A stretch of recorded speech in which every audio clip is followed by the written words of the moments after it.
Hello everyone, आज के lecture में हम परसेंटेज प्रॉब्लम से रिलेटेड एक प्रॉब्लम देखते हैं।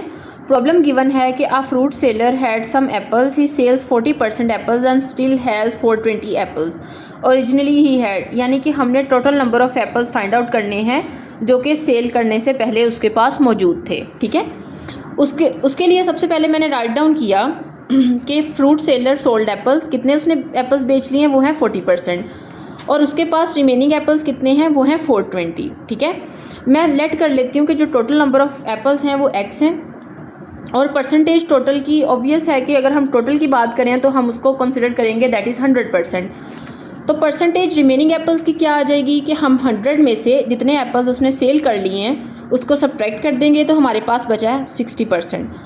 अब आपको पता है कि मैंने आपको बताया था लास्ट लेक्चर्स में कि जब आपने किस स्टेटमेंट को इक्वेशन की फॉर्म में राइट डाउन करना हो इन पर्टिकुलर परसेंटेजेस में, तो आप क्या करते हैं, आप लिखते हैं percentage of the base is the amount. ठीक है, यानी ऑफ का मतलब है मल्टीप्लाई और इसका मतलब है इज़ इक्वल टू, यानी कि percentage multiply by base that is equal to the amount. अब परसेंटेज क्या है रिमेनिंग की, वो है 60%। मैंने लिखा 60% of x that is equal to 420 जो कि उसके पास मौजूद है। तो इसको हमने फर्दर सिंप्लीफाई किया तो हमारे पास जो x की वैल्यू है वो 700 आ गई।